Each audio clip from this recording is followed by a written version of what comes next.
Hey everybody, welcome back. I'm Nico. And I'm TK. And that makes me KEVO. And that makes this X is for podcast, X is for show. It's a super special hybrid episode where we're talking about everybody's favorite crazy superhero guy right now. And I'm stressing the crazy because he is not having a good minute. He is under some extreme duress. And we are here to talk about Daredevil on all your screens as he's currently running his own show with Born Again. And he just recently appeared in Friendly Neighborhood Spider-Man. So we got a ton to talk about, guys.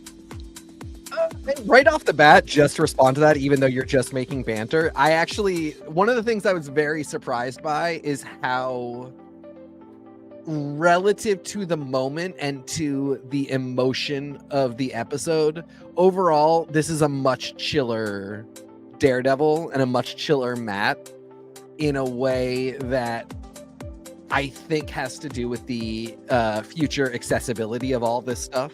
And I do sort of maybe see how Netflix, for all of its moodiness, was maybe too emotional. And it was asshole singing. I'm with you. And this is just a little bit like, I mean, this was a really emotionally heavy episode, but all said and done, once we get out of the heaviest emotional part of it, Matt is a much easier guy to walk with as a protagonist than Netflix Matt. Well, there were a lot of times Netflix Matt, it was like, this guy, as a former emo child, this dude is a little exhausting even for me. You know, I really appreciate that take on it, because as much as I am like, the biggest Daredevil fan that I can be, yes, I find myself constantly challenged by like the over the top opera buffoonery that befalls Daredevil so frequently. Like, I love a good extreme moment in a musical where, like, it's that moment of no, but like sometimes it's just fucking funny and it's just embarrassing. Yeah. And like the step between grimdark and just fucking embarrassing is like, it's a hopscotch closer to the devil than you'd think. And this show walked it and skated it in a way where it's like your body is technically leaning over the line, even though your feet are on the correct side. This is out of the appropriate rules of limbo. You have somehow hit the stick in a way that we're not crazy about. But speaking of people who hit the stick just right, KEVO, I want to ask you, as somebody who is very fairly, by the way, I'm going to steal that, Andrew, a bopera. I am only going to write boperas going forward. Are you fucking kidding? Excellent job, Andrew. KEVO, as somebody who came to Daredevil secondarily, like the overwroughtness, the kind of like things that are a little bit more Dynasty than Power Rangers about superheroes are often not your favorite elements. And the Disney Plus reboot rumors, very excited. They do own the rights, don't they? Because it was. Yeah, well, they did for a while, so they have a relationship with them. Yeah. And they're giving it to the Percy Jackson guys. Which we should probably all examine at some point, so we're prepared. I haven't seen... I did watch a little bit of the old ones, but I haven't seen any of this new stuff. Same. When you accidentally take your ring light apart... KEVO, for the love of God. Talk about things, KEVO, quickly. It's not the Dynasty of it that I don't like, actually, because there's like Dynasty and Power Rangers in ways that people don't always give it credit for, like the Green Ranger saga, the whole Power saga in season 2, Zed and Rita getting married. Like, that's some Dynasty shit. I live for the soap opera stuff for Power Rangers. It's more the stuff like this week with the Punisher, where, in many ways it was great seeing him again, and I love a lot of things that he is, but I also don't love a lot of things that he is. I don't love the grimdark. I don't love the Game of Thrones that there can be of it sometimes, and that's definitely something that, like you were saying, I think that Netflix Marvel definitely was more about channeling than this is about. And the fact is, it's clearly not shying away from violence, from that sort of element that Netflix was able to bring in. I see him. I'm just working. Yeah, around no, I know. I know. We both do. Just, and I've got thoughts, so you don't have to monologue. I can. Yeah, I know. Tune in to see what's going on because it's still find out what going happens from where next we're week set. on Nico's Greenlight. But yeah, no, I really feel like this does a better job of balancing than Netflix even did in a lot of really fun ways. That was like, what was it, a Marvel Max title they had, or is it a DC Max? That sort of thing. And this isn't trying to be that anymore. Yeah, no, it was Marvel Max, and I do agree. Did we get boobies or butts? We got. Well, we've gotten the F word. We've gotten the F word. Oh, in Netflix. Yeah, we definitely got Luke Cage's butt. We definitely got full on penetration. Yeah, because that was the thing that ruined Night Nurse for me. Is Rosario Dawson and Luke Cage banging up against a sink, and I was like, "This is too much. You guys, come on." Which amusingly did not bother me with Jessica Jones. Yeah. And no offense to Rosario Dawson or Night Nurse, but it's different. I mean, she could have potentially had sex with somebody else and it wouldn't have bothered. I don't know. I for one thing, I didn't like anyway. So because you brought it up, I'm going to go right into it. I was not stoked about Punisher in this episode. Nico and I were talking as we were watching it. He was a few minutes ahead of me, and we were having a great episode, and we got to Punisher, and I got silent for a while. No, I didn't. I said my piece, and then I got silent, because I figured you would like it more than I did. And I was genuinely very unhappy. We have not discussed my thoughts yet at the point at which Punisher appeared. So you have the timeline completely right. Yeah. And I didn't want to be annoying about it, but I did want to sort of immediately point out that it was not something I was super stoked about. My feeling about the I mean, and this is like, again, your fault. I could have just, if not for you, I could have just been ambivalent about the Punisher at all times, but you made me get into researching the Punisher and finding an inroad for the character, and then you made us cover the Aaron run, which addresses all of my concerns and leaves this enormous roadmap. And it's not a roadmap, it's an entire landscape map of what you can do with the Punisher that isn't propaganda and isn't a little bit of like, yeah, but isn't it kind of good to be a vigilante who just murders anybody? And as soon as we walk back into the propaganda direction, I immediately turn off. And even though the show has done some interesting stuff with being anti, like, pointing out the Punisher as a symbol of propaganda, I also think because the showrunner from Punisher is show running Born Again, his soft spot shows through in a way that ultimately does a little bit of like, what about the Punisher though? Like, isn't he kind of right? And I just hate it. And I will never like it. And honestly, I want somebody at street level to go full MC, like a superhero. And I would have loved to see to adapt the Aaron run, just because it's all about demons and magic in the hand. And I know we're not going to get a ton of that with Daredevil anytime soon. I would have loved to put Punisher in a completely different zone. So hopefully this is just a game. Go ahead. I also have thoughts, but they involve things like set photos and things that are going to be coming. So I don't know if anyone wants me to not get into that kind of. I'd hold off on spoilers just because we didn't say spoilers in the text. Sure. But then to just say, I do think they are sort of I hope they are building toward a story that is anti-Punisher propaganda. Yeah. But first we have to build toward a place of telling the story of undoing that. You're 100% right. And that is something I need to be a little more forgiving of. This is a series and you should get the opportunity to build towards something. It's one of the ways that I'm grateful sometimes for the shorter episode format, because we aren't waiting as long. I'm grateful for things like the double drop premiere, double drop next week, because I can be more patient with them building a story, because they're not making me wait too long, and I like that. And, to kind of jump back a few points a little bit, like one of the things that winds up happening when you explore kind of like the deeper history of the Punisher, he is one of those situations where the reflection of the reflection is somehow always more demonically warped. I've been thinking a lot about the stuff going on in the United States, and I just keep thinking there are so many people that are willing to make themselves gods to stop someone else from becoming king.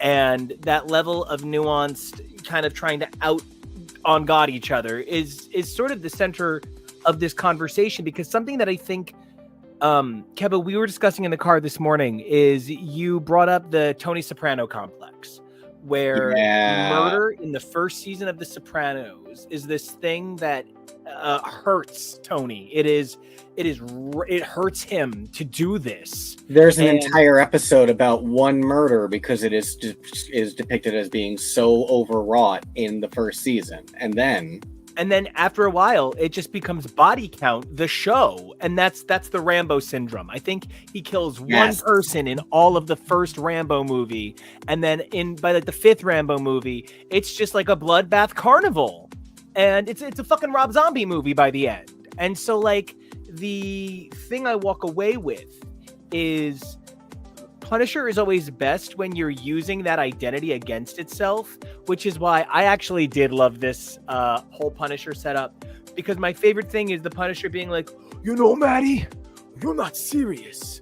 You're just a fake in a costume. You're not real. You don't face yourself. Okay, so this guy instills an entire generation of cops to be perverse murderers, and it takes no responsibility for it. It's people who say you can reclaim any symbol once it's been made impure. And that's the power of something like Aaron's Run. It really forces him to face it. So I'm really excited to see Punisher face that, because he's going to have to eventually face the mirror that he held up to Matt. And so this is where this is my juggling. Yes to everything you said. My problem came from him holding up the mirror to Matt and him being such a shepherd for Matt's mental health journey when Matt's therapist girlfriend can't be doing. Which on the one hand, also it's Jenna saving Liz Lemon. This is the Jenna craziest person on earth. Yeah, you absolutely should not be the one giving you business advice, and yet, by the 7th season, Jenna has better business acumen than Jack half the time.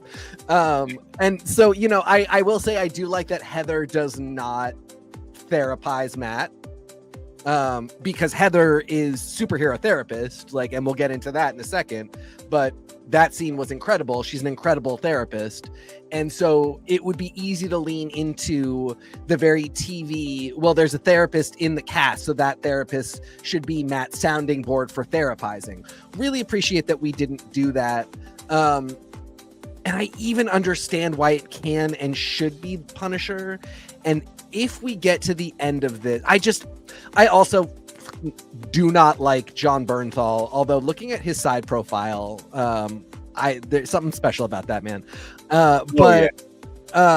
He's like a John Romita Jr. coming to let you bully him sexually. It is a gift. That's correct. I made a comment at one point with the way that he was moving. I was like, that is the American Gigolo training still coming through, even in this next project. 100%. But 100%. But that just makes me want, if we're going to do this, if we're going to go in the direction of Punisher has any salvageable redeeming qualities, then I'm I kind of want funny, slightly funny Punisher. Slightly fabulous gay Punisher.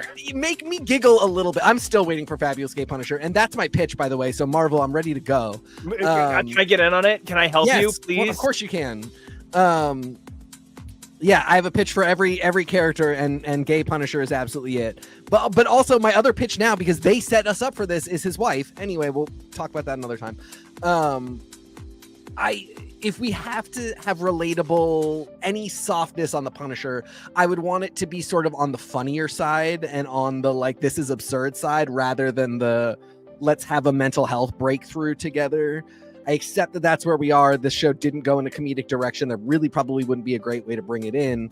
But I don't know. There's just something about this that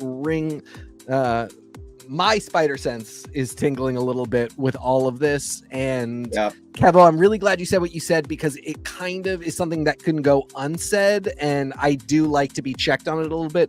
This is a series. I do have to let it play itself out. Like, it could have given me this one moment of redemptive quality to be like, Punisher is 10% a good person, 90% the worst person in the world. And what you saw in this, hey buddy, what you saw in this episode is that 10%, and what you're going to see otherwise entirely is the 90. Like, I do have to let it build towards that, but I just, oh man, so many red flags about the existence of Punisher. And can I just sort of pull that all together in a way that I feel like this episode asks us to do a couple of things, and it asks us to consider a couple of major figures in Matt's life. So one of the things that the world of Daredevil is defined by is its very feminized men that are then contrasted by hyper-masculinized men. The hyper-masculine men then still have very feminine soft spots within, right? So it's all about building up hyper-masculine artifice, right? So when we start to take that up, do you feel this is the show or the entire, like, comics included? I think this is the canosity of Daredevil as an identity. Okay. Sure. Because Spider-Man's costume is actually a little bit more masculine in terms of the delineation of the sections and the coloration. Daredevil always has had a feminine costume, a feminine profile. The women in his life are so strong, so dynamic, so powerful. Please don't get me wrong. There's plenty of things wrong with how Karen Page became someone struggling with the identity she was struggling with.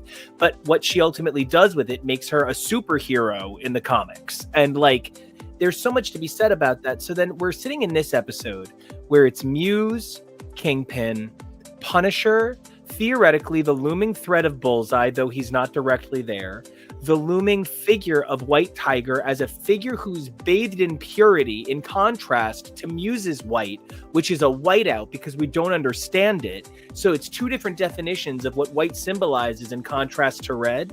And then even beyond that, we have the police force symbolized by one person who is actually then rendered shown, impotent. He lacks the knowledge of what's going on in this bigger part that he's in the network of. So the idea that Daredevil is in this moment the guy in the background of every big jock photo in this yearbook is pulling together a lot of what makes this show work for me. Yet it doesn't address the fact that the women are deeply underplayed in this iteration in a way that makes me feel incomplete, despite Vanessa, despite Heather, both of whom are spectacular, despite Kirsten, who is one of my favorite characters in all of Marvel Comics. There were things missing. There were things I need back. And I can't believe that TK was so mad at me that he quit the show. I'm kidding. So your shit. I think there is something so significant about the way that women are taken off the board as pieces and the men are rendered very vulnerable in their masculinity throughout this iteration, but still does not address the lack of women. I think even more than that, it's the lack of screen time for women. Because what you're saying is, Kirsten is Matt's boss, basically. They are ostensibly partners, but that's Matt's boss. That's the person that tells Matt where he's going. He's her foggy. Yeah. This is the person that Matt has to answer his stupid ideas to. This is the person that has it together where Matt does not. Matt's girlfriend similarly has her stuff together, does not really need Matt, is doing well professionally and mental health wise, and Matt is about to crack. Karen, I even think Karen is a tough one because she's just physically not here at all and barely on screen. And so it's sort of tough to be like, and she's doing better than Matt too, because literally at this point it's just a numbers game. Like she's literally not on screen to prove that. But removing yourself from this situation and her knowing that Matt is Daredevil and knowing the entire circumstance of how Foggy died and saying, I am completely the fuck out, does sort of lend an air of strength to Karen that Matt doesn't have. Matt is not out. Matt just is not putting on the costume, but he is in no way out. And, again, Vanessa is the Kingpin. Wilson is Wilson. Vanessa became the Kingpin, though we started to see that flip to this episode. Just a ton of really strong women, but not enough screen time. Go for it, Kevo. I have 2 more to add. Mm-hmm. Yes, and I was going to keep going, but I did see you raise your. I had her in the mix too, especially Angela. Right, Angela is her. Ava is who it is in the comics. I'm almost certain I'm right about that. And this will be interesting to what. I would just say that they have not done a strong enough job addressing theyese women by name frequently enough for me to feel strong enough to argue. Yeah. I'm almost certain about that. But I agree. Like, we got such a powerful moment with Angela. First off, that kid is a great fucking actor. Wow. Wow. Shit. Just a fantastic actor. 2, something I really appreciate, a little moment, but just goes to show that you work to make a piece of visual media like this. I would normally not love this concept, but the fact that she was so broken that she hugged Matt, and Matt hugged her back, and Matt is not sentimental. Well, he actually really is, but like Matt professionally does not play off as sentimental. This child is not weak, but man, sometimes life just throws you one, and you do need to hug somebody. I feel like Leroy Mancini, the convict that is Matt's primary professional issue this episode, that breakdown, like if they were not separated because he was in prison, that's a breakdown that might have maybe earned some kind of physical touch as well. That was also a really beautiful moment because, man, the show really played chicken with the audience and dared you to find this guy annoying. And I played right into it. I thought, this guy is annoying the shit out of me. He's whining. Fuck this guy. And I even thought they were going somewhere with it, but the place I thought they were going with it was fuck this guy. And why are you complaining about probation? You did steal the stuff and he got you 10 days. You stop complaining. And then he just fully breaks it down and explains, and they got me too, because I was like, yeah, you stole fiddle faddle, dude. What the fuck is wrong with you? I just wanted something nice. I just wanted something that tastes good. My life is this miserable. I just wanted something that tasted good. And man, did I feel like such an asshole. But was I, and it's, this is a moment that like I've encountered in real life too. I live in a city with a very severe homeless crisis and with a lot of really petty, essentially victimless crimes like this. And, there are so many times where your first instinct is just fuck this guy. You got what you asked for. You shouldn't have done it. And you just never can think about the weight of the things that are stacked against somebody who is willing to, or not even willing to, because as Matt points out, he just was not thinking. And he says he just wanted something nice to eat. And I don't think he was thinking. I don't think he was thinking about the consequences. Anyway, just a beautifully played out sequence. A lot of really incredible play around Matt's job. And it sort of constantly reminds me that like the comics so have to be comics that we never get to do this. Matt is a lawyer. Jessica Walters She-Hulk is a lawyer. Mallory Archer as She-Hulk would be the greatest thing. I mean, if she was not already Morgan Le Fay, listen, I don't think we should do AI anything, but I would scan every every frame of Morgan Le Fay to multiverse Jessica Walters into the MCU. We shouldn't do that, but I would like to, just for me. Lawyering in the comics is just kind of a joke because it's too complicated. You can't really write it. But this show reminds us that, like, if this is going to be a thing, if Marvel is the world outside our window, sometimes it does need to be SVU and be relatable crimes that we see in our own world, so that when Matt transcends that and becomes Daredevil to take on superhero stuff, we're reminded that, like, that heart that he puts into his law career, which is something that we could experience in our own world, is the same heart that he puts into being Daredevil. And we could imagine that we could be superheroes too if we put our own hearts into the mundane parts of our lives versus the things that we most aspire to. You know, and I really want to comment on the big picture of what you talked about, because it's the humanity and it's the relatability that I think is the undercurrent of all of this. You know, down to the fact that it's fiddle-faddle, which is a word that kind of means nothingness. He literally just wanted fiddle-faddle. And you know, I am so lucky that I have never experienced hunger in that way. But you know what? I've had a bad day, and there has been one of something I know everybody in the house wants left. And I've just taken it because, man, it's been put you in such a real place. I could cry talking about it. Like, and the bigger picture, just wanting a superhero, just wanting this man who promised he'd help you. And just that idea of that sense of, like, come on, this is what you're here for. And so much of the current of this show is about how the good in the world is failing us. And the idea that our mayor is secretly corrupt, our police are corrupt, our lawyers think we're getting what we deserve. The realities of where Matt came from, I'm sorry, you cannot tell me that Jack Murdock always put food on the table by buying it. And just, Matt, who the fuck do you think you are?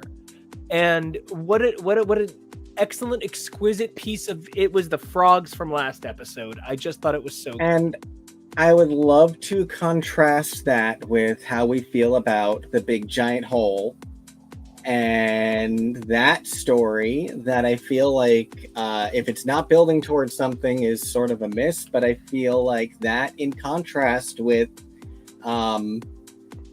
a thief doing what they want versus the mayor doing what he wants, and where this story will lead. So I'm glad, the perfect timing, because I did want to get into, I do not think the whole will really come back except for, you know, what we got in this episode. That was the first example of Wilson not really knowing what he's doing. It's a systemic problem that is unique to Wilson's inability to control his fist. Yes, exactly. And not, you know, not being appropriate for this job. And again, another incredibly strong woman, but thank you also for bringing this up, because we don't get any of their names. We built this city. Oh my god, the fucking we built this city of it all. It goes for Danya. Screamed. Screamed. It was the funniest fucking thing in the entire world. No! And like you did the third time you screamed no. That could not have been any funnier. I'm very proud of that. Like, and that's the thing. That's what I'm talking about when I'm like, if Punisher could be at all funny, it would do something. Wilson having to sit through "We Built This City" by a children's middle school chorus, very funny, but also uncomfortable and weird and like disgusting and makes you feel dirty. But it's like exactly what I love about Abbott Elementary. And then we go into the Latvian heritage celebration, and it's the same. Now that is funny. And go for it. You think his humor is pissing on corpses? That's not. We built this city on rock and roll. Yes. Sheila, her name is Sheila. Okay, yeah. So Sheila, another incredibly strong woman, who is, again, better, as she says, I'm going to be here after both of you. Like, this is, I own all this. I'm actually the one doing this. You will both be gone. I will still be here. Wilson, so the whole is Wilson's first example of how he is not a good mayor. I really do, though, everybody, dear listener at home and my colleagues here, I'm going to say it now. This isn't a Trump metaphor. This is a completely different thing. And don't look at it as a Trump metaphor, because that does a disservice to how bad Trump is. That situation is still so much worse than this. Are they both bad guys who want positions of power? Yes. And if that's all you need, then yeah, they are similar. But Trump did not travel to Middle America to kill his protege, who then laid mystical hands on him and ate his sins. So already we're just nobody shot Trump in the face. So it's just a completely different man. And maybe we delete this episode because I did just scream that. But historically, it didn't happen. It did not happen. Actually, yes, it did. Somebody shot him in the ear. Shit. Okay. I lost this metaphor. No, I'm gonna actually bail you out here. I didn't lose it. Pretend like you asleep. I feel like the thing that people sometimes forget when you're talking about Wilson is that Wilson is a literal fictional construct. And so when we're talking about Wilson, we're talking about imaginary concerns and the limitation of imaginary concerns. So when Wilson's mayorship is excellent because he helps all of the people down at the bodega, it's fine because he helps imaginary people down at the bodega.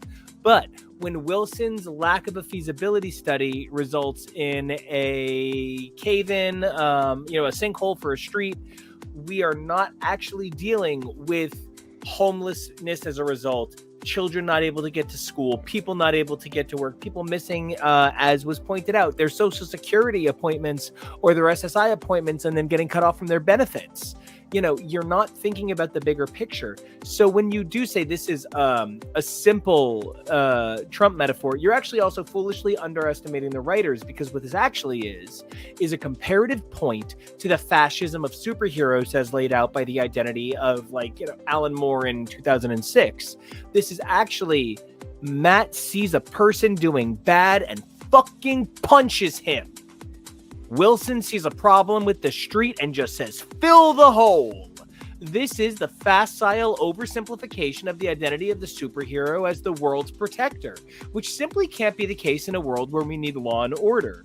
The idea that Matt sidestepping law and order is somehow better than Wilson when they both hold legal positions is the supplement of the idea that Daredevil is in a costume. Well, so is Matt. He's only parading as a lawyer because he's actually really somebody who dispenses justice as a vigilante, the same way he feels about Wilson.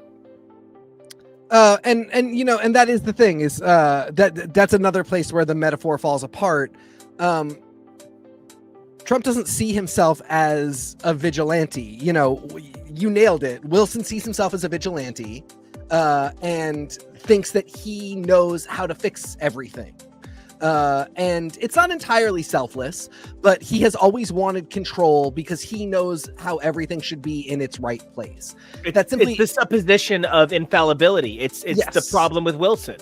Yes, and that is just not what's going on in our government. It is people enriching themselves because they are looking after only themselves and don't even have the delusion of I can make things better. Wilson has this delusion of I can be crime Daredevil. Through crime, I can do what Daredevil does, but better. And then, whatever happens, again, with this episode, I'm even further away from what happened in Echo, which is a little bit of a bummer to me, but I'm not. I've never been closer. Okay, the Blake scene was I literally sobbed on the fucking bed. I sat there crying. Okay, so KEVO, stay on this image. We got to get to this. Okay, I want to go back an image anyway.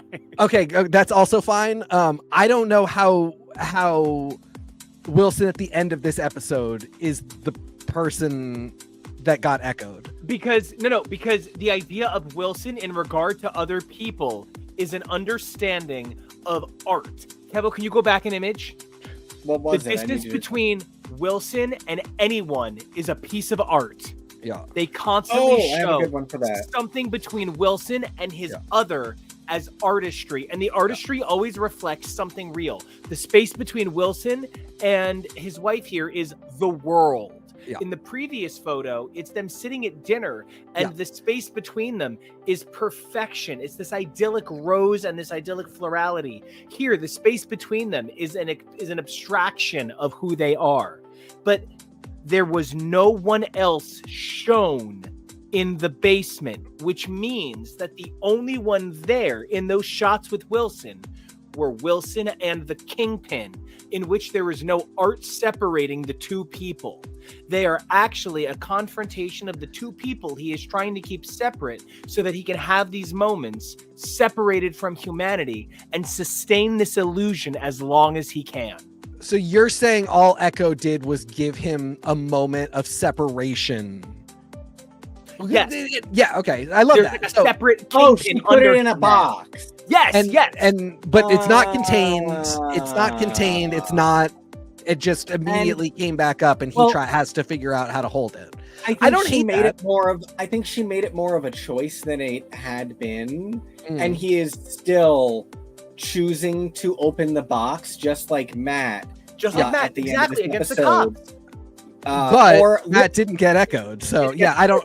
Literally, for his Billy Club opening the box. Yeah, interesting. I really like it. I hope and pray somebody is considering this as heavily as we are, because as much as I really don't like the storyline in comics, Norman Osborn getting his sins eaten and becoming the Norman Osborn that we had up until very recently, the character was interesting to me. The storyline was not interesting, and everything that surrounded it wasn't, but how to reckon with Norman was very interesting, and I really thought that's essentially what we were getting with Wilson at the end of Echo, and I thought that will be very interesting to reckon with.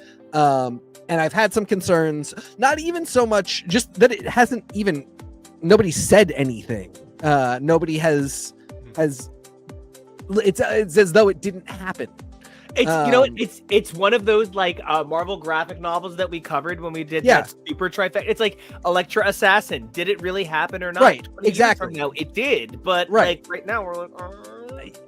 But I really like your explanation for how it could still, this is not like a stretch explanation. It's a fantastic, because again, it's magic. You can, a writer can say that it did anything, and as long as it works with what we're seeing, I'm super down. I just want it to have mattered, because I loved that show. I think it did incredible character work, and I think Wilson needed that if he's going to be this figure that he is. I also I want to shout it out now before I forget. The food, Wilson's Italian sausage and penne meal, because that's the Kingpin versus the fish and greens is Wilson. It's so Hannibal. I mean, it's such an easy thing. Yeah. It's such an easy thing. It was not a subtle visual gag at all. I still really loved it. I still think that can be so much fun.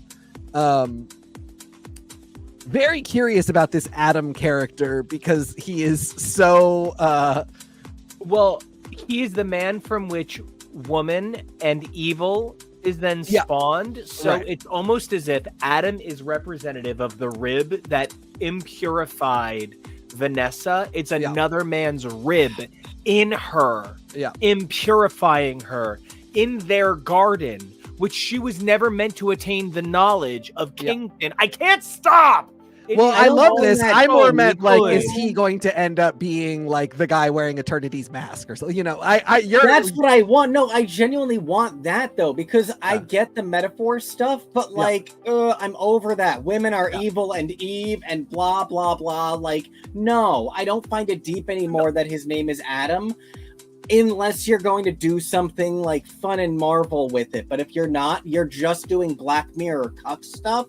And I am over Black Mirror cuck stuff. Me too. I think the point is Kingpin is bad for it. I think it is going to be the fallibility. I think No, I know he's bad for it. I think it is not good. We're seeing a lot of dudes point to their huge dicks and saying, but this gives me a pass. And this show is saying, who fucking cares? I agree with all of this. I would be, again, this is kind of like, I would like for Punisher to be funny. I would like for Adam to be like, and now I will return to my post as the art teacher at Strange Academy. Which, by the way, you have no right to look that trapped out in that woof. Thank you very much. I'm working hard.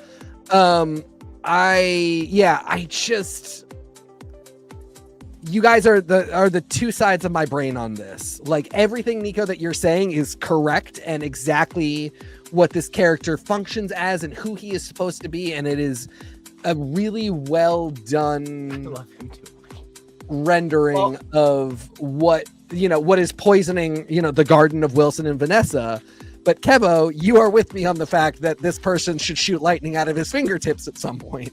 It's kind of like, if this doesn't turn out to be Butch, there's this this is the next thing. It's not going to be bad, but I'd rather it be Butch and do something with that. The way you're taking something like Heather Glenn and making her a marriage counselor. I want to give this so cool. I want to pass this to TK. I just want to say that I would really love it if James Gandolfini was the Blythe Danner to this kid's. If only, right? Pepper Potts. Like, genuinely, I hate Nepo acting because I grew up around a woman who sings really well. So, like, no wonder I have a little advantage on other people singing. My mom sings great. Her mom sang great. I have an advantage. This kid grew up with one of the most excellent noir actors of his era, of 100, 200 years. Like, oh my God. His father invented a genre of media. Yep. I never, ever thought he would have completely different, unrelated, incredible acting chops. Yep. I completely agree with all of that. It's so unfortunate that James Gandolfini can't be here. I mean, Tony Soprano on our show. Can't be on the show talking to us about the fact that Tony Soprano is the Kingpin. And I love a moment like this. I mean, for everybody watching White Lotus, I think way too many of you kids do not know that Parker Posey was in House of Yes and don't know what House of Yes is, but it is incredibly relevant to Parker Posey playing the character that she's playing and being the mother to the children that she's mother to. It's a great movie. And similarly here, casting the son of the Kingpin as the son of the Kingpin is so good. And, at the end of the day, if he's not Butch, it's fine. It is absolutely my preference. And also, we can have Butch, but we can't have Richard, because Richard is Vanessa. I mean, we could. Who knows? It could be anybody's. No, can't have Richard. I was literally saying this to Kevo. Yeah. Which marvelously important to significant runs of Spider-Man or Daredevil character are you going to erase to give the other person their grounding? For my money, we can't have Richard. Richard. So to anybody who does not know this from the comics, Richard is Vanessa's child, and he is also a villain. He's so important. Anti-hero called the Rose, who is hugely important to Marvel criminal gang villainy.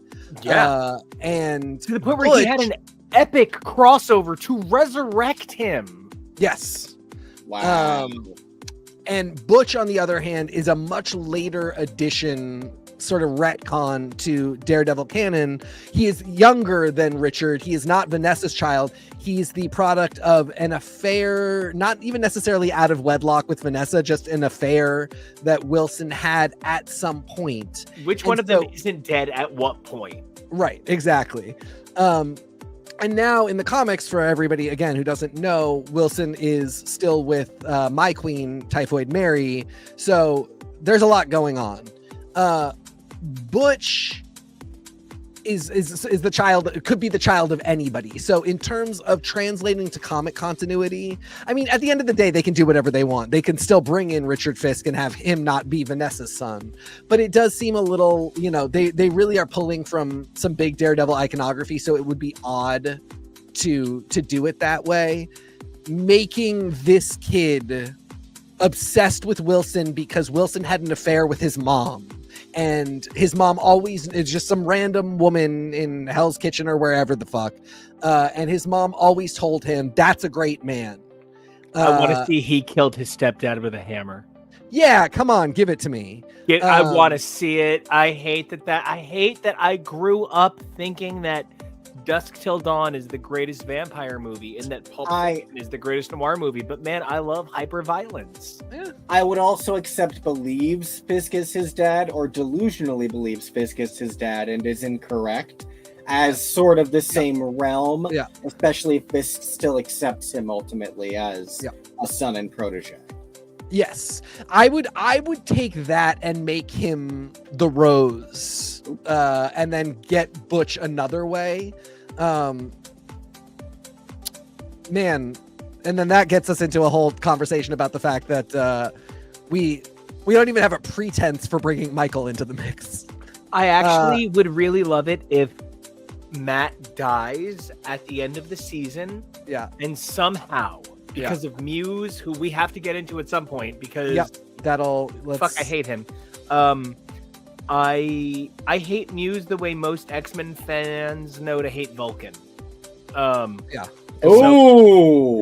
Oh no, you haven't said that to me. Why did you save that for on air? I hate Muse. I understand that he is like beloved in the fandom, and I am extremely in the. Oh my god, dude! To be clear with you, most people are in a camp of yes, the Wade run. Yes, the Miller run, but the Bendis or the Sewell run. Yeah. And I think Charles Sewell is marvelously talented at constructing stories, but I don't ever feel that Charles Sewell builds stories that have the emotional resonance that echoes in my chamber. When I was a little kid and I would go on Splash Mountain, I never once thought that Brer Rabbit was a real rabbit and that it was actually Chickapin Hill.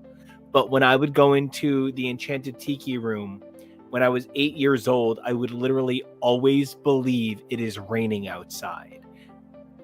Charles Sewell can't make me believe it's raining outside, but goddamn it, Splash Mountain is my actual favorite attraction of all time. So there's a difference between the cerebral and the soul of it, and Charles Sewell delivers the cerebral. Muse is really beloved in the fandom in a Walking Dead kind of way. Okay, I hear it. I mean, most of my experience with Muse is happening right now in the pages of Daredevil Unleash Hell, and it's fine. Yeah, mostly I just prefer Radiohead. Yes. Which I was would thinking of it as more of a Liza Minnelli song. You're not recently dead. I'm trying to think of who is the Marvel Radiohead to Muse, but no, that's too. Is it Arnim Zola? I don't know. It's more of a it's Agatha chest area. I'm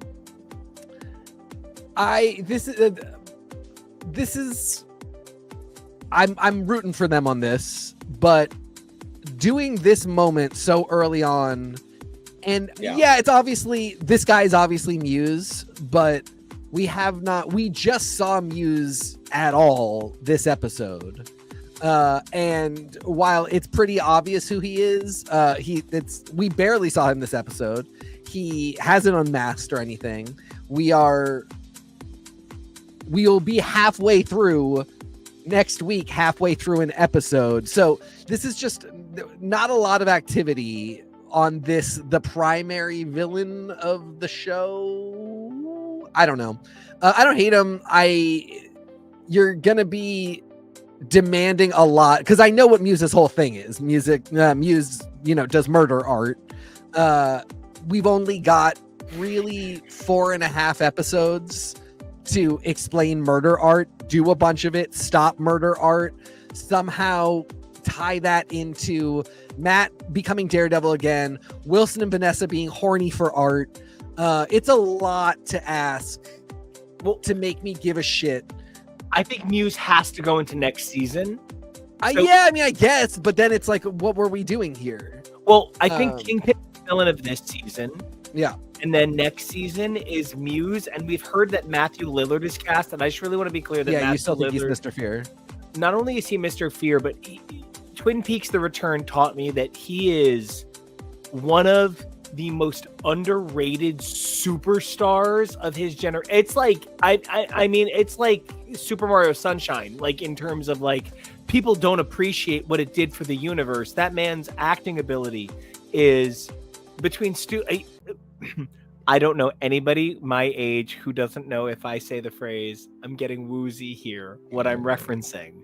Yeah. And he is so fucking talented. Yeah. Whoever he plays. Oh, wow. What a great reference. I mean, that was really the one that really did it for me. Hackers. I mean, burn! How is he never done a Hackers musical together? The first Scooby-Doo was really good. All four of them were 90s icons. Scooby-Doo was so not for me, but I recognize that it was huge and he was really good in it. And one more time, Sarah Michelle Gellar out here doing the rounds on talk shows, just being like, I've heard you guys want to book me because Buffy is in the news. Yeah. Ask me about it. Just absolutely taking the narrative and making it hers the way we are crediting all of the women who are getting no screen time in this with doing the same for themselves. I just want to always say big SMG fan, every single one of us. Love her so much. Love Chloe Zhao. Guys, at some point we're all going to have to reckon with the fact that horrible people actually own the rights to the things we love, and we can either never touch them again, even though other people were involved, or we can give them a payout and get them away from them. Hey, but Dolly Parton is one of the people directly involved in rebooting. Yeah, exactly. My big thing is there's like a dozen Gaiman written things that are bigger than he is, but he would still need to at some point receive money if something were to happen with them. I mean, if any of us watch Sandman, he's getting paid. We're talking about going to result in Frank Miller getting paid. Yeah. I'm genuinely intrigued by trans ally John Lithgow playing Dumbledore. So I don't know what's going to happen over in that quadrant either. You really got to see how things play out, kids. Yeah. So just please keep in mind when we're looking at all this stuff, sometimes we're kind of making the best decisions we can. I wish that John Lithgow played Trinity in The Matrix and it was the Dextrix. And he was just straight up doing bullet time and making out with Neo. Okay, that is absolute nonsense. I thought you wanted him to play Trinity the Tuck. Well, I would take that. Well, like an old woman version, and Trinity is her young self in present day. Okay. The problem is Trinity the Tuck saying, you fucking cunt, isn't at all jarring at the dinner table, and so it ruins the moment. But if you don't realize that John Lithgow is an aged Trinity and he's at the dinner table and has not gotten into drag yet, and he says it, then you get the moment. Okay, what about a nightmarish, horrifying Back to the Future starring Trinity the Tuck as Doc Brown and Sam Starr as Marty McFly? Yes. And they go back and they perform Supermodel before RuPaul. Yes, sold. You're scaring away all of our listeners before we can even get to Spider-Man. No, they're all lucky. I completely forgot we had to talk about Spider-Man. Okay, so we've covered basically everything. And as a gap bridger, wouldn't it be cool if we got some hint of finesse in this? I do think that would look good together. Yeah. I can't stand that they're apart. I guess this is a great time to do it. One of the things that was so hard for us was that there was this incredible dearth of Daredevil for so long. And then they made this huge, I think it was either D23 or SDCC announcement that not only was everything coming back, but everything was coming back in this powerful, hyper fluid, conjoined way where we thought that originally Spider-Man, what was it, year 1 or freshman year, was part of the MCU, and Daredevil appearing was somehow going to connect, and so then they revamp all of this, but somehow Charlie Cox is still doing the voice of Daredevil. Yes. What we wound up with from Friendly Neighborhood Spider-Man is my single favorite Marvel cartoon ever made. Score, the score is an A+. Everything else is an A, but the score is an A+. The animation is an A. The writing is an A. The character study work is an A. I rarely feel so warm and excited by downers. This was made by people who love what they do, even if they don't love every comic story they referenced. Okay, and yes, it had Amadeus Cho, Finesse, and Daredevil. I mean, this was cheating. It was built for... Finesse is literally one of the greatest. I don't think you can make a top 25 list of Marvel characters of all time without having Finesse on it. She is literally like... But not really a Daredevil.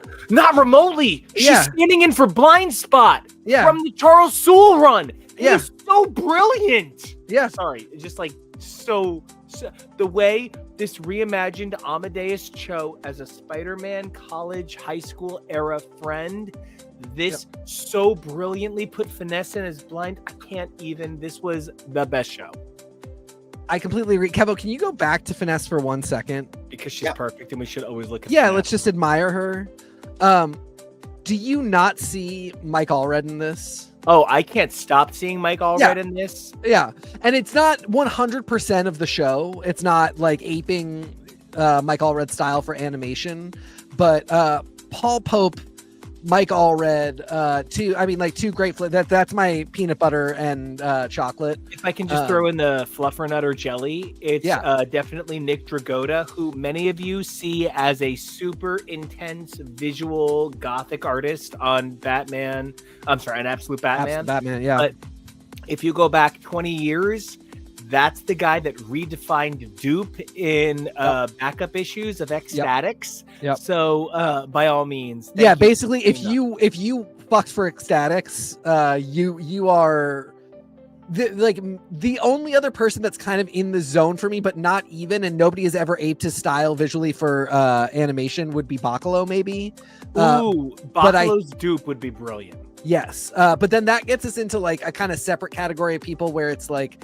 I actually really don't hate Joe Mad of that same 90s era. And I would kind of, there's like a everybody's round and large category of artists from the mid to late 90s that it's its own style of animation. But anyway, these animators, I think really, even if the vibe was not conscious, they pulled from some great Marvel illustrators. They also pulled 3 of the 4 Slingers, Nico's and my passion project. Again, this is another one. We have a full treatment ready to go. Marvel anytime. You own these characters. You might as well let somebody write them. It should be us. There was so much here. There was so much in Friendly Neighborhood Spider-Man to enjoy, and there was so much that I appreciated that they got right about what should happen to make life enjoyable. A big thing that a lot of people have not understood, including the makers of fantastic movies like the first 3 Spider-Man movies, Spider-Man isn't so sad of a nerd that it's painful to watch him exist. He is a cool guy who happens to be nerdy. He is,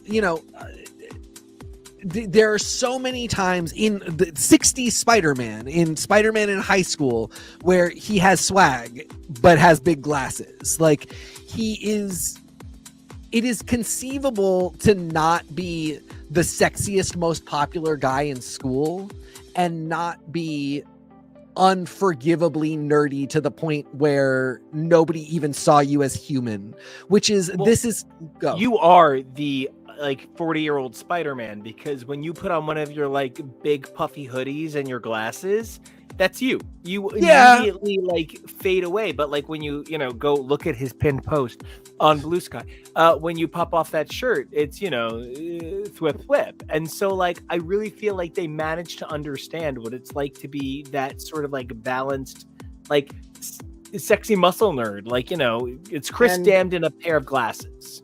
And I feel like in that way, this gets right what the Runaways adaptation got wrong about the OC vibe, where I loved this and these moments of Nico and Harry and Peter and Tombstone being a friend. And is that going to evolve to either Harry or Tombstone being a villain? It might still, or it might not. The thing is, we can shift and evolve these characters because this is just an animated show. We don't need to be 100% what Spider-Man is in the comics. We can do weird new things.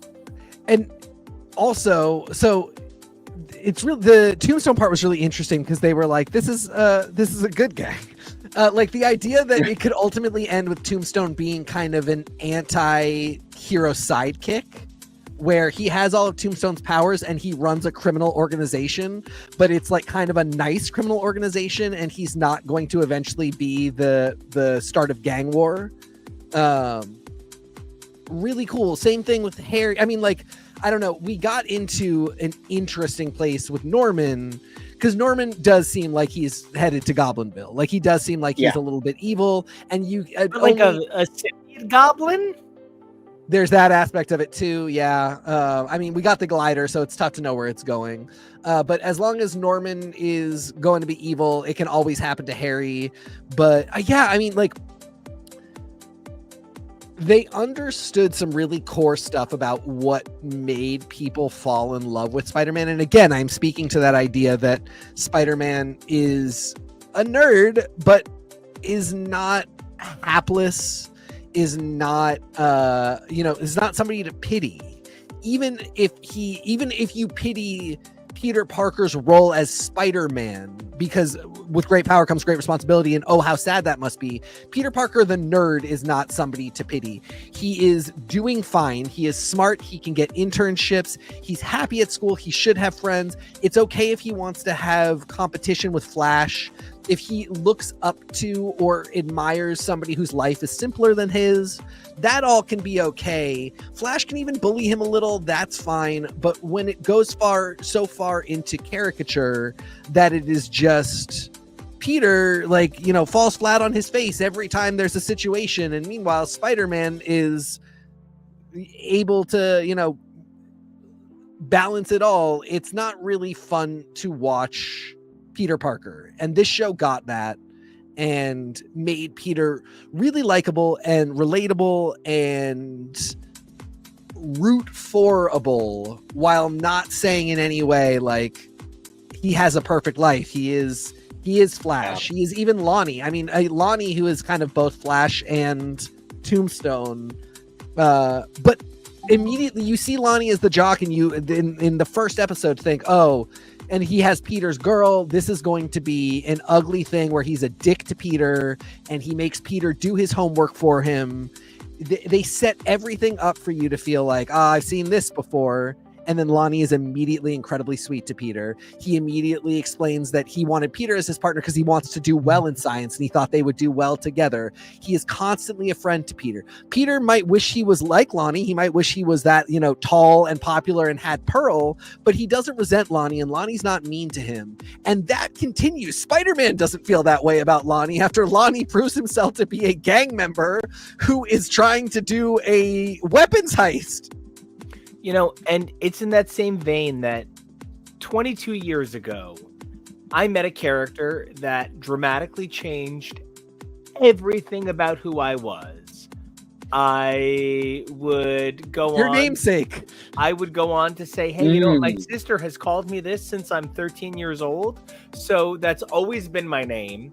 And I can prove that when I was 13 years old, my sister started calling me Nico Doodle. So I've always been Nico, and you can't prove otherwise. And in April 2003... His name is actually George, and he just read the Runaways and gave it all up. Okay, listen, the fact that you picked the single most Greek name on Earth is hysterical. Yorgos! Right? Nico is, I don't know, like, I'm a bummer because I had one time I dressed up as John Constantine and had somebody put all of the back tattoos that John Constantine has on in a cover on my back for a Halloween costume. And a friend of mine said, I would expect you to know better than to conjure magic like that into your daily life. What a dumbass you are.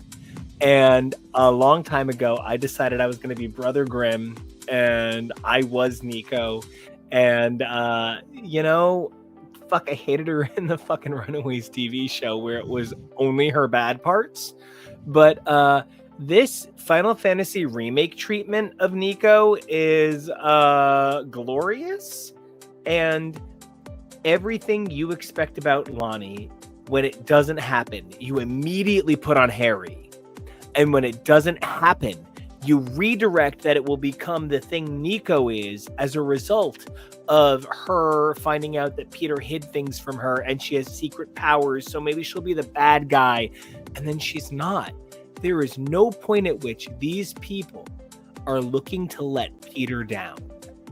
This is a show that is literally about your friendly neighborhood creating a web that holds you up. The idea that this show is the web of life and destiny, that these characters, and even Daredevil and Finesse coming in their own way, that, you know, I am unfortunately too attracted to Mr. Peanut Butter, so it makes hearing the wizard's voice kind of frustrating, but oh God, it's terrible. So sorry. It hurts. How did you feel about Miglimo?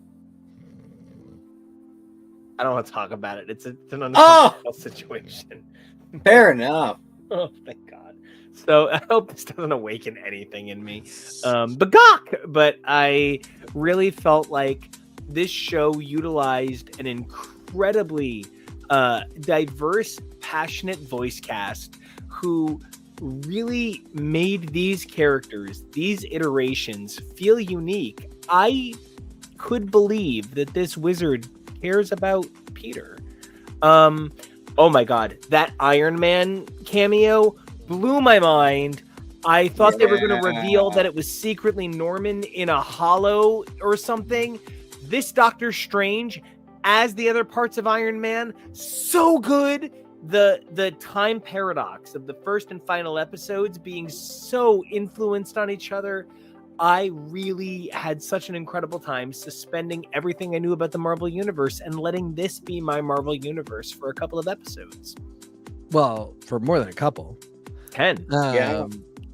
And that was the kind of the next thing I wanted to talk about is the fact that, like, this is a fully realized Marvel Universe. Even though we only got a slice of it, we got 10 episodes worth. So for one thing, they mention a bunch of stuff from the MCU. So like they have the Sokovia Accords, the Avengers exist. So a bunch of stuff that is the MCU universe is here. But then stuff from, like, Finesse is not a character that exists in the MCU. That's a character from the comics. So Finesse being here is a comics pull. Nico, I mean, technically Runaways got a live action series, but it at this point will not be referenced as MCU. So, like, we're really pulling Nico from the comics. Great. We can go ahead and reuse Elizabeth's shoe. Great. No, Elizabeth. It was Elizabeth's shoe. Was Morgan Le Fay in season 3. It's Elizabeth Austin Powers. Come on. No, that's Elizabeth Hurley. Thank you. Hurley. Thank you. Yeah, no. Bring back Elizabeth Hurley.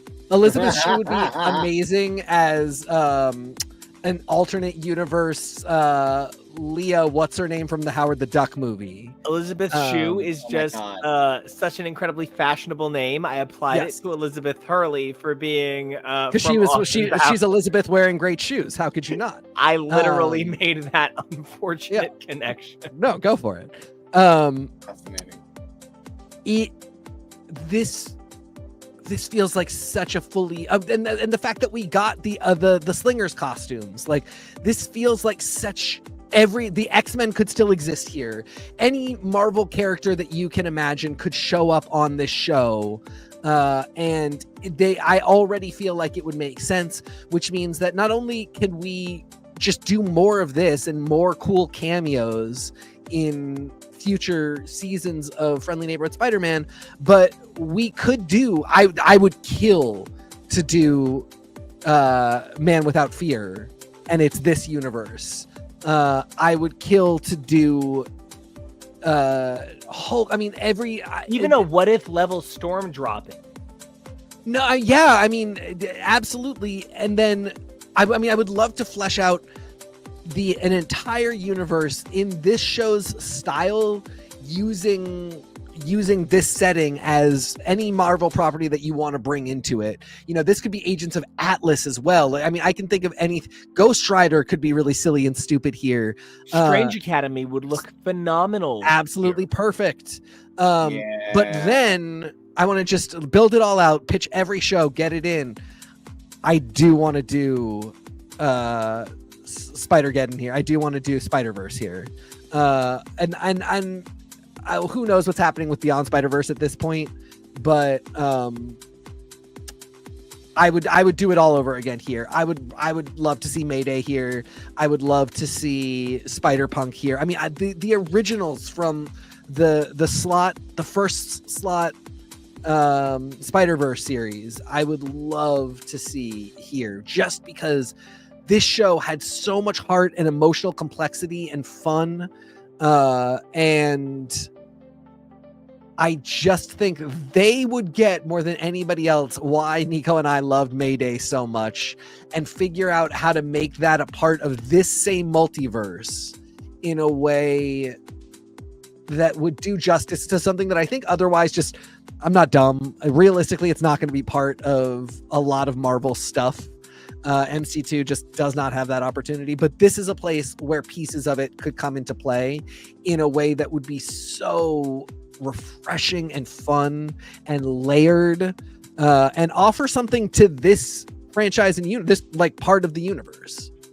And you know, I feel like with the Amazon Prime Spider-Man Noir show going forward and evidently going full force, it would have something to immediately bounce into. And there are all of those classic shows that they already referenced. One of them, the MTV Spider-Man show, they use that voice actor in a really cool way. So I feel like there's a lot of opportunities for them to create that bigger picture Spider-Verse. I would probably prefer it be like a mini series. Totally. Like, call it its own thing, make it exciting, make it unique. But part of where the opportunity to use characters like MC2 characters and characters like even, you know, Renew Your Vows, from another Spider-Man verse. Yes, Jody Hauser, fuck yes. You could really do something with the narrative panel use, right? One of the things that people don't realize that they love just as much as panel borders is the thing between the panel borders. That's known as the gutters. And the gutter use here, the white space between Daredevil and Spider-Man, it allows us to sort of go, oh, this is a comic, more than just something that has a border does. If it just has a cool black border and there isn't another panel next to it, there isn't that blank space around it, we don't really think of it as a comic. And I think that's where this pushes more into multiversal comic identity than does X-Men 97. X-Men 97 feels like it wants me to think that, oh, X-Men never ended. Yay. But I really feel like Friendly Neighborhood Spider-Man wants me to think that this is a Spider-Man cartoon for a world that is grown from X-Men 97, grown from the Marvel Cinematic Universe, the Raimi-verse. Is it the Amazing Verse? Did the same person direct both of those? The Webverse. No. Is that? Yeah, but Mark Webb? Yeah. But and yet it's still its own machine, because what you're saying, I love everything you're saying, and it reminds me of when I turned to you and I was like, this feels like a comic book come to life in a way that is so different from other things, and not like a motion comic, but like a live action comic book, the way that they use the panels, the way that they use the shots and the action in ways that they don't in the MCU, because the MCU isn't a live action comic book. It's not a motion comic book. It is a live action film based on the Marvel comics. So it follows the rules of live action film and television, but this was framed and moved so much like a comic. I really found it so beautiful. Yeah, I mean, they just got everything right, and it's so incredibly fun. And yeah, you know, I was talking about like characters that I can't believe are in this and how it's a much more expanded Marvel universe. But like another one, Amadeus Cho, Carol Connors. So we've got a lizard in there. We've got Brawn. You know, then if you say Avengers, you know that you're talking about Captain America and Tony Stark, but they said Avengers. They didn't say the team from, and they said Sokovia, of course. Like it could be, you know, we could have Giant Man in this one. We could have, I mean, oh, give me some obscure ones. You know, this could be. They could have Triathlon. They could have like anybody in the entire. They could have swordsmen. They could have, and it could be a different version. Because one of the things that you need to remember is that like every iteration of a character is kind of like a capsule. So like they can use the different elements inside the capsule. They don't have to use all of them. So they could say that this character is named Atlas, and it doesn't have to be one of the people who's been Atlas. It's Jimmy Boxface, and his Atlas powers are he knows where everything is and is big. And like you just can't come for it because they own it. They can say that that was going to be the next version of the comics, and they just decided to do it in the cartoon first. And it's Jimmy Boxface. You know, this is one where we could have Spider-Woman. That's a person that is in Jimmy Boxface. Sure. She's unfortunately definitely not Jimmy Boxface.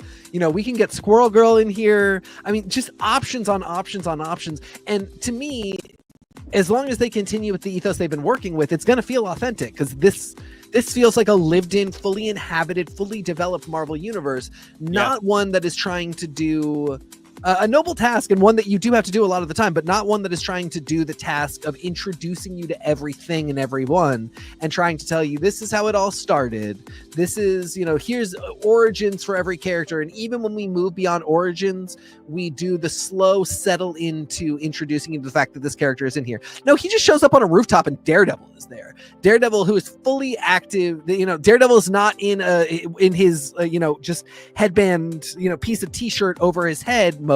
No, he's fully got his costume. He's fully got his billy clubs. He has a sidekick. We get Finesse. Who isn't Foggy? Yeah. You know, we get Finesse, who is an Avengers Academy character. And is that because there has been any iteration of Avengers Academy? Very possibly. Are we going to have Metal and Hazmat in this show? We could at this point if we wanted to.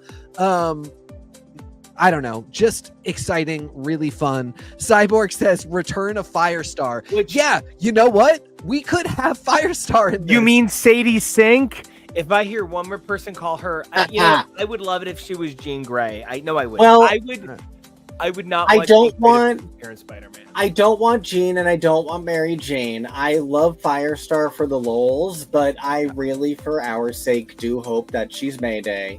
That, you know, is a lot more in line with the stuff they're doing with the Spider-Man movies right now. And it would bring Toby back in, so we'll see. Whip, boy. I love the casting of Sadie Sink as Jean, period. She's the right age for, you know, doing this for the next 20 years and growing into the role. I do not like the idea of Jean's introduction being in the fourth Spider-Man movie. Yeah. Can I ask you to expand on that in one way that I really want to reflect on? I want to think about how much, and I hate that I can't think of her name because she's such an incredible role model, but the actress who plays Kamala Khan. Aman Vellani. Oh, yeah. Aman Vellani, thank you. Aman Vellani is such a superhero of real world and comic stature. Yeah. But how much has she gotten to play Ms. Marvel? Yeah. I'm sort of afraid that there is no, for the next 20 years, anyone anymore, because every 10 years you'll appear 3 times. So you think all of the X-Men might be introduced piecemeal in other people's stuff? I'm worried. Yeah. Yeah. Well, and I hate that idea. Me too. So, like I said, I love the idea of Sadie Sink being cast as Jean. I would love to see that have been announced in X-Men, the movie, period. And then I think she would have been great. And my thing with, you point to a thing that I don't know what we're doing with, but all wrapped up, a lot of these people that were introduced or promised as of Iron Man 1 and in the Avengers, they will have gone at this close to 20 years by the time all is said and done. And some of them are started significantly older than the characters they're playing, only got older, and then switched to Doctor Doom. Yeah. And right. Well, yes, exactly. That's, and at this point, I'm entirely convinced that that was a vetting thing, that they needed an ultimate villain. And after Jonathan Majors, they just needed somebody that they had already completely confirmed in every way, shape, or form couldn't disappoint them by having committed a horrifying crime.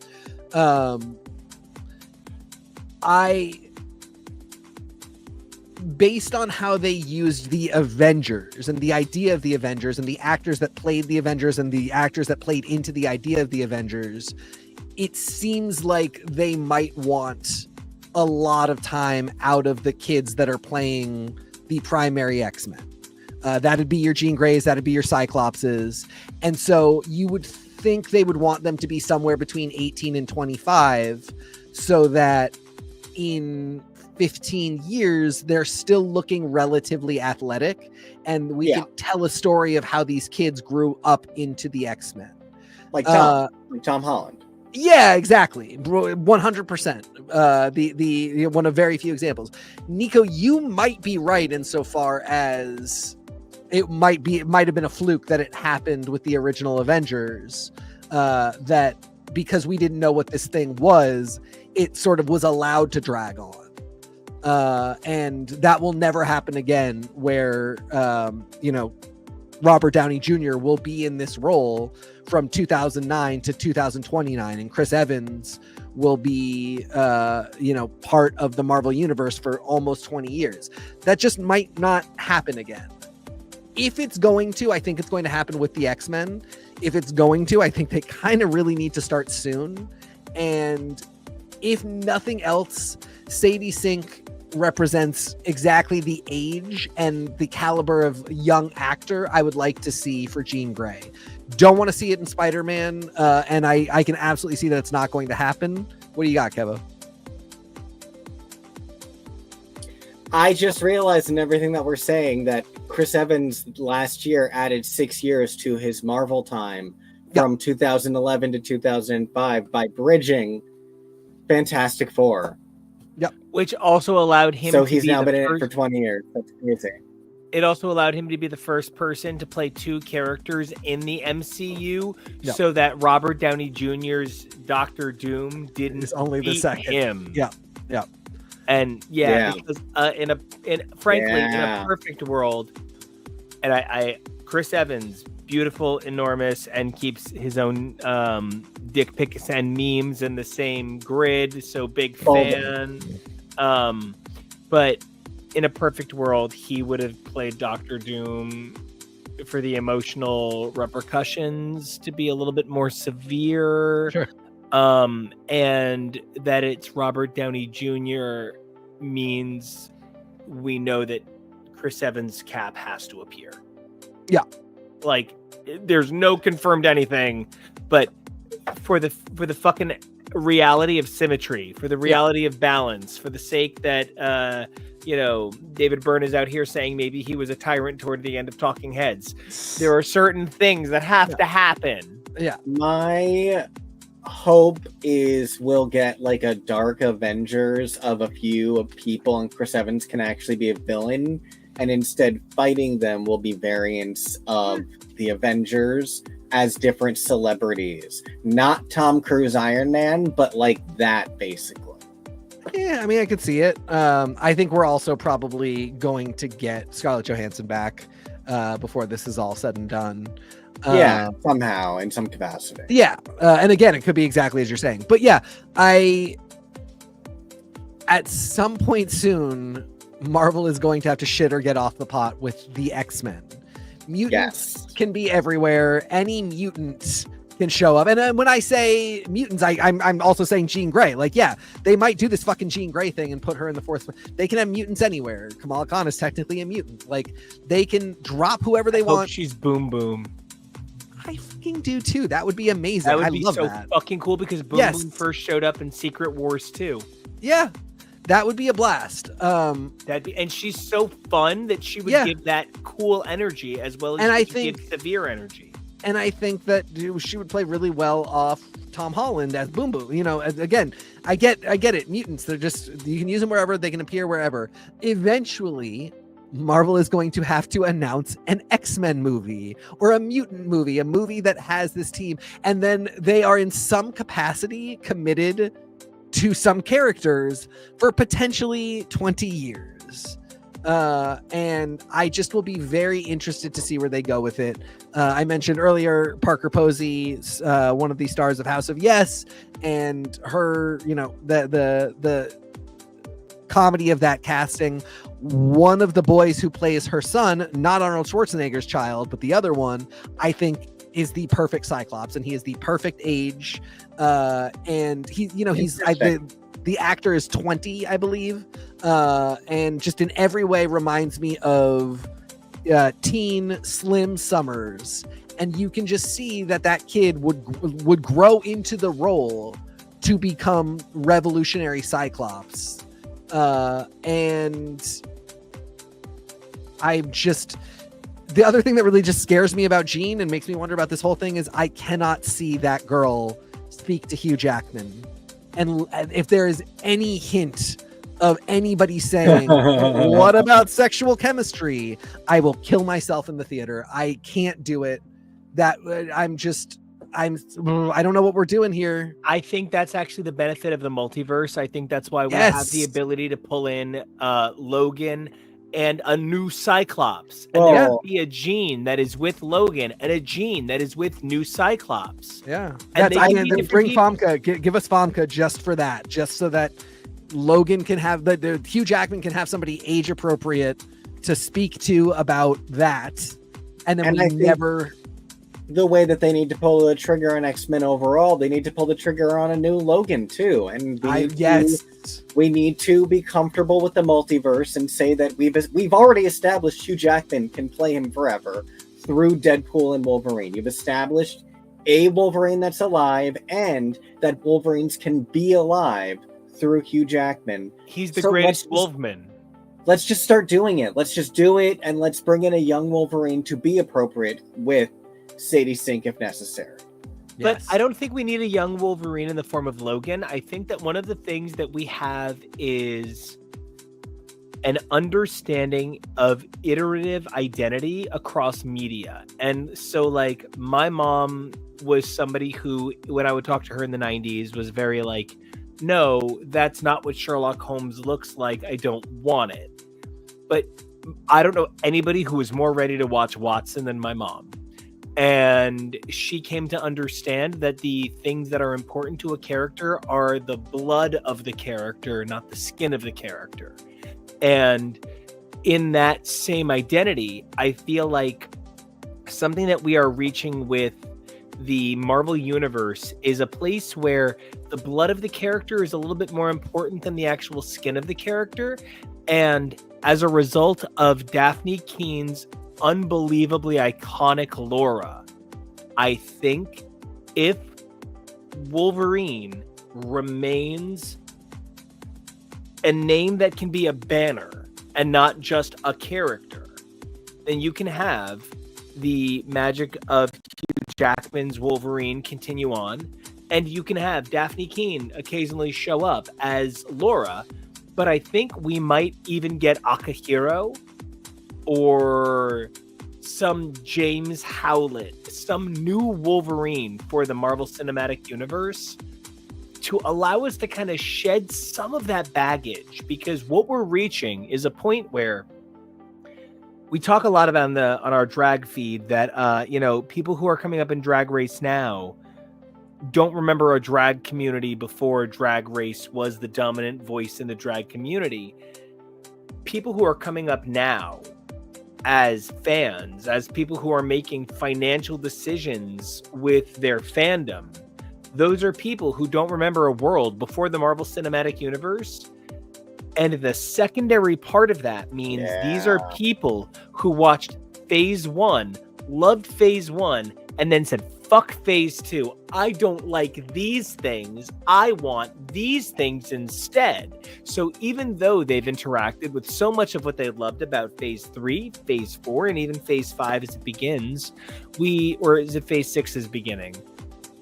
Phase 6 is beginning. Oh, fuck this. I'm so old. As Phase 6 is beginning, they also still have their memories of what they wanted for Phase 2.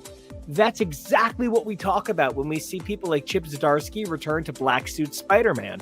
That's exactly what we talk about when we talk about people like Chris Claremont returning to their favorite era of their own writing. This is a point at which the Marvel Cinematic Universe isn't just capable of exploring its comic counterpart, but it's capable of exploring its own cinematic shadow. And it is so, so, so important that we not as a community forget that something that changed comics forever was Secret Wars, which was just created to sell toys to Brazil. But it led to the comic crossover as a medium, as its own narrative body. Likewise, one of the rumors is that one of the Avengers movies is going to be a film kind of like Battle World-y, kind of like alternate versions of characters coming together and some of the weirdest Avengers you could ever imagine. That could literally spawn something so successful that we spend 10 years doing Battle World stories.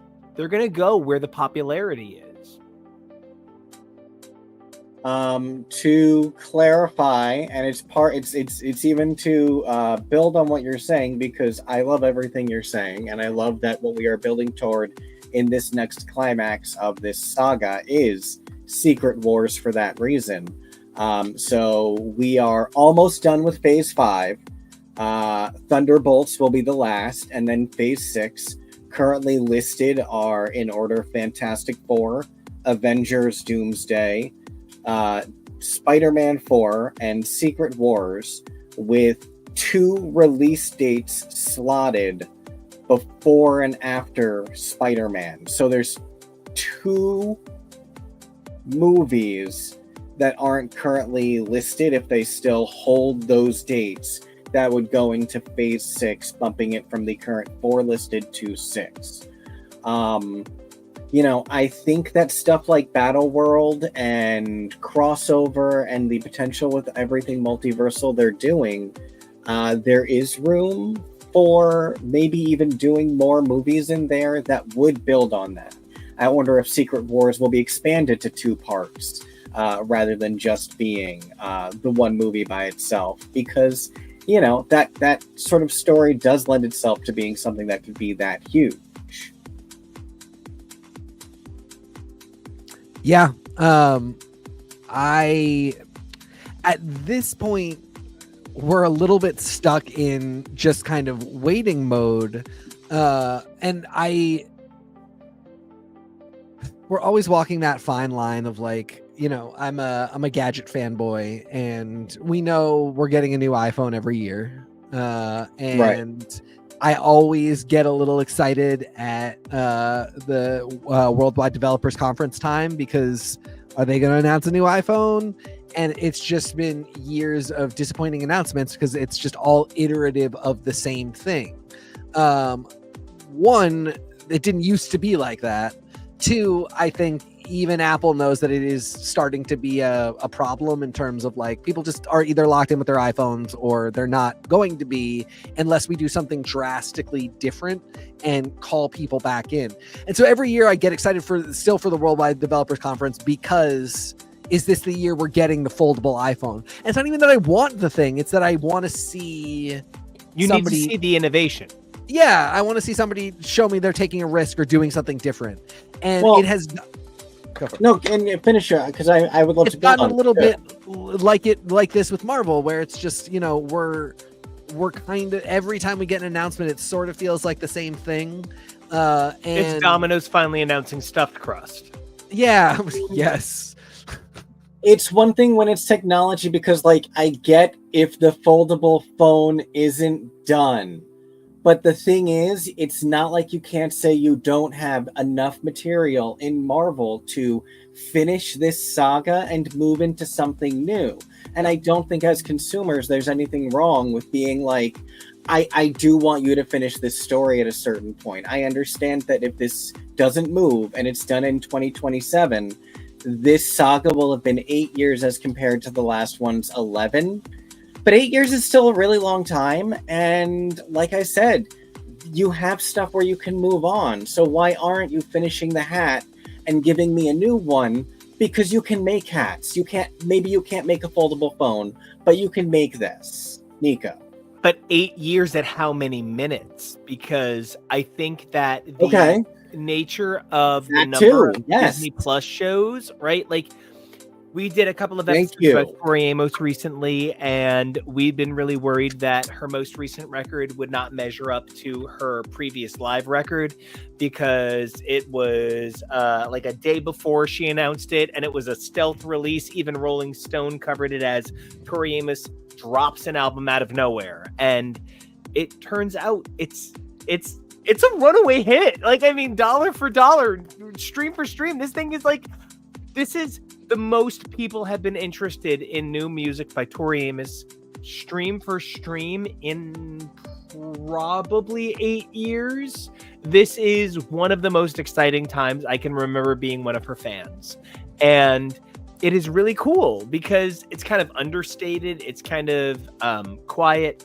But when I think about what that means compared to in the heyday of Scarlett's Walk, where she had primetime specials on VH1, like, it's not the same. It's still very exciting, but it's a different kind of exciting.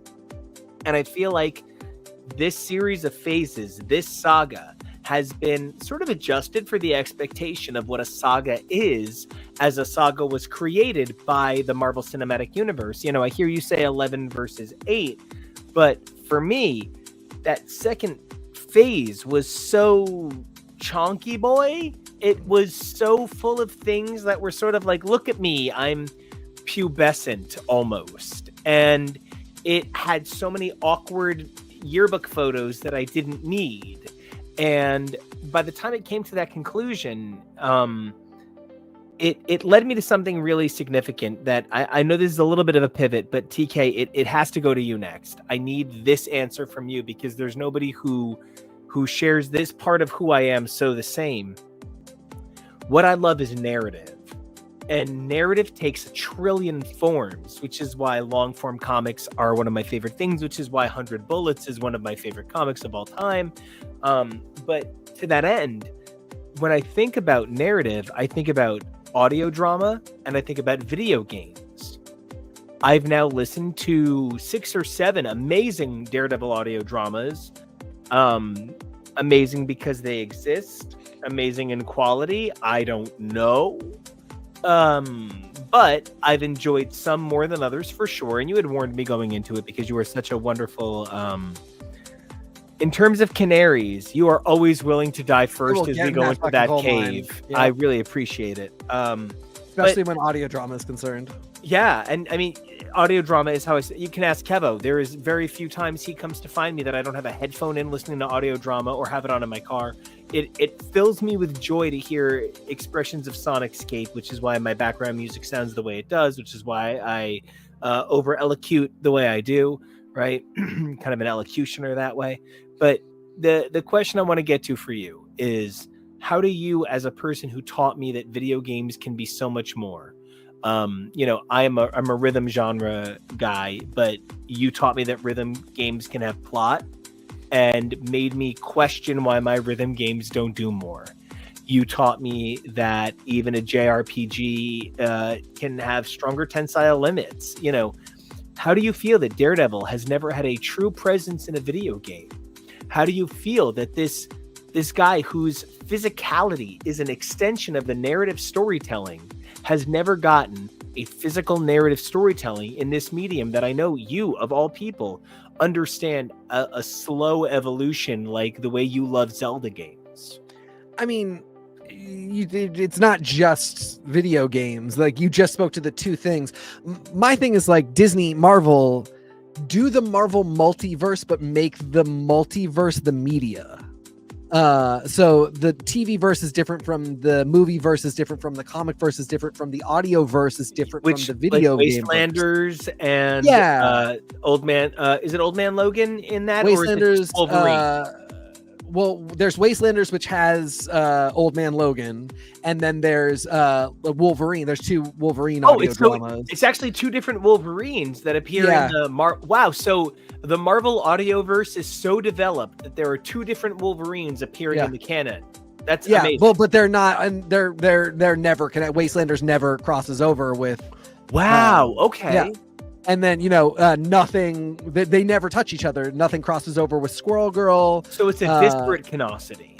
Yeah. Realm had Metal Gods, which is actually, I should get Metal Gods for you because it's the metal music. It's a Thor. No, I do. You have it? You listen to it? Yeah, that's on my Audible. Yep. Yeah. Okay, cool. And then thank you for reminding me how good that was. Yeah, of course. And there's Marvels. I mean, there's a ton of them, but they're in no way connected. And I'm saying, do the Marvel audioverse. Build a universe that is as well inhabited as Friendly Neighborhood Spider-Man, but do it in audio drama. And again, like I was saying with Friendly Neighborhood Spider-Man, I am immediately ready for Daredevil Man Without Fear, the animated TV show that is in the same spirit and maybe a slightly different style, but puts this much into developing Daredevil, the character, for animation, and is in the same universe. Taking it all the way to the question, video games. I mean, we have so many disparate ones, and I think in some ways that can be okay, but I am also ready for the video game verse, and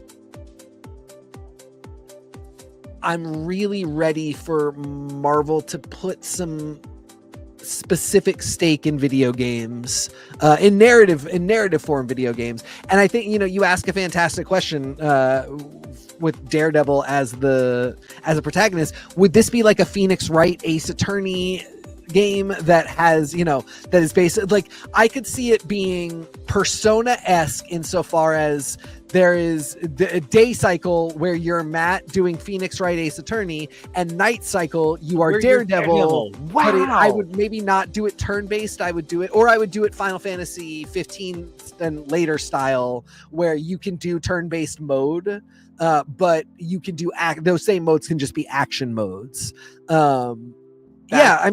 That's visionary. I really love that. And I think there's, I remember one time talking about how Age of X as a tower defense game.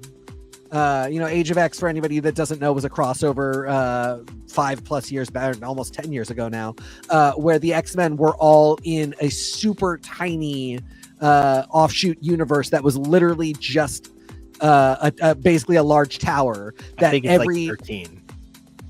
I'm like, and basically like every 72 hours or something like that, this tower that all of the mutants were living on would get sieged.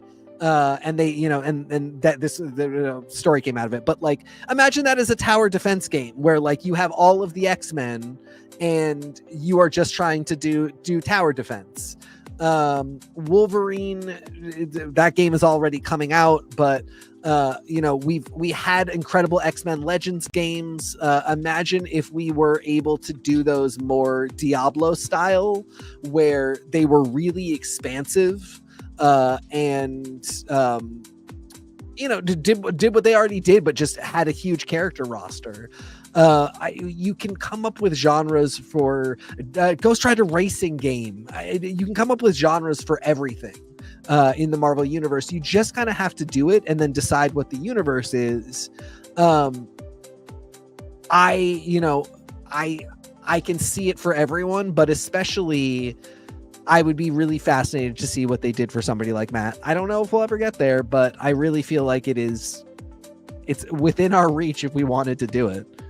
I think there's something to be said about a Marvel Comics Presents where you did like a bunch of characters in a video game, and it's episodic, and maybe it's even a monthly subscription. I was gonna subscription based. I'll do it.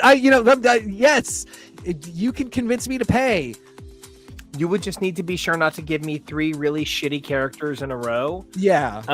I would just need to not get like Sleepwalker followed by like Justice. Yikes. Yeah. Followed by like, I don't know. Face Pot Pete. Ooh, you go home. That is bad. But yeah, exactly. Yeah. As long as you do like Captain America, a Runaway, then Lady Stiltman, and then Lady Stiltman. No, seriously, and then an X-Man. Then you can do like an obscure Avenger. Then you do Doctor Strange. Then you do an obscure X-Man. Then Daredevil. Just cycle that goodness. You know what I mean? Like, I don't buy more Girl Scout cookies because they don't sell a box that's like 6 of each cookie that I like. Yeah. I have to buy 28 of each cookie that I like, and frankly, I don't like any cookie 28 cookies worth. But if you could deliver... I just can't be trusted not to eat all 28 cookies. I'm like, could you use anything small? I just need a sleeve. You know what? If you would just not expose my fucking fatness on air for one minute. I took that on for me. You didn't. Fine, I eat the Olive Garden too. Jesus, what else do you need to expose on air? Oh man, yeah, I'll send it to you later. I have the greatest Olive Garden, Lady Gaga's Garden of Eden mashup commercial. It's the best ever. She would do that for real though. Here? Yes. She would do that like Sabrina Carpenter's Dunkin' commercials. Exactly. God, she is. You know what? I would just wish her name was Lady Fortune 500. So, I loved this episode. Really, this was one of my favorite episodes we've done in a really long time. One of the things that I love the most about this double Daredevil situation we're in is that this really is double Daredevil. This isn't Daredevil pulling double time. This is 2 different Daredevils. We are entering a world where they believe that Daredevil is so significant to the shape of the Marvel Universe that they can sustain 2 different versions of this character. There was such a long period of time where they didn't even believe that he could truly sustain one book for very long. And now we're in a situation where it's Daredevil, the monthly title by Chip Zdarsky, Daredevil Unleash Hell, Red Band by Erica Schultz, and we're going to separately be getting Daredevil Cold Day in Hell, Marvel The End style title. The second Marvel The End style title there has been for Daredevil. This one is going to be by Charles Soule. And I honestly can't remember the artist. So instead, I'm just going to credit how brilliant Ron Garney's work was on early Charles Soule Daredevil and how brilliant Phil Noto's later work was as well. Just absolutely stunning, exquisite examples of Daredevil art. And I'm going to say how it's amazing that we're entering a world where there can be 3 titles of Daredevil going on in a calendar. It's still not enough.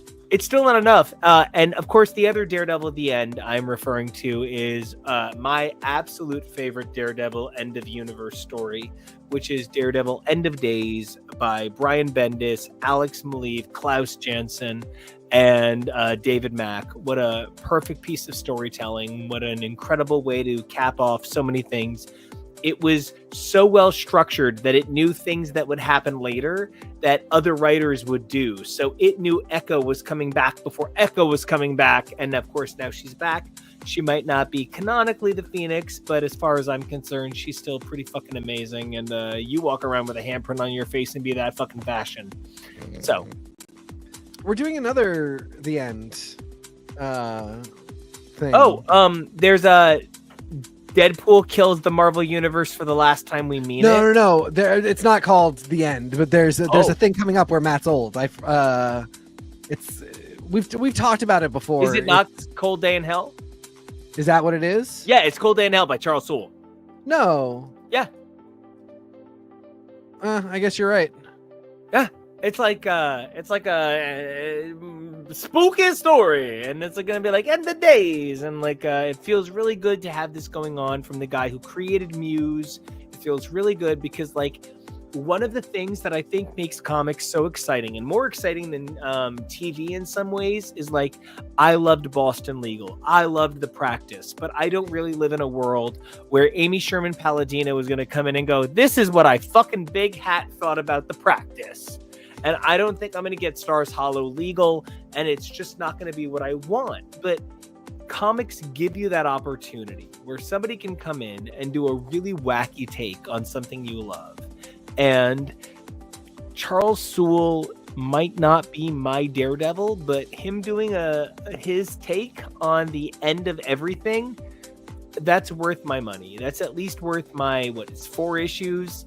This guy gave us Blind Spot. He gave us Muse. He gave us Mayor Fisk. He gave us so much amazing Daredevil. It's really exciting to see somebody who I might not agree with get the opportunity to continue his story well past the point at which I wouldn't have kept going, because there are things that I see in Cold Day in Hell that I want to read. So it's really cool to see how I might have been wrong. And it doesn't affect my canon. It just supplements it. And who knows, maybe this is going to be the next Barbara Gordon as Oracle. Maybe this will be the next amazing thing that moves canon forward for an entire generation of people. And I'm just really grateful that the two of you want to explore this with me, that the two of you have read so much Daredevil, you've watched so much Daredevil, and it's a really cool time to be a fan of this particular property. Yeah. Yeah, I that's the big thing. It's a really cool time to be a fan of this property. Even if, this is not my favorite run of Daredevil Matt's comic book. Nope.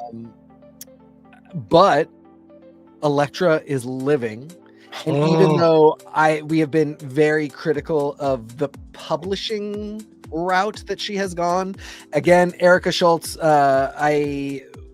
I'm going to make sure to tag you on Blue Sky the next time we do we cover all of your books together. But oh man, you're killing it. It's not your fault. I just don't like the way these books are being published, but I love the stories. Oh, guys, 1 second. I'm so sorry. I'm getting an emergency APB. Erica Schultz is being arrested for killing everything in comics with how good her books are. We're very thoughts and prayers, as they say. But yeah, I mean, absolutely living as a fan of Elektra. This show,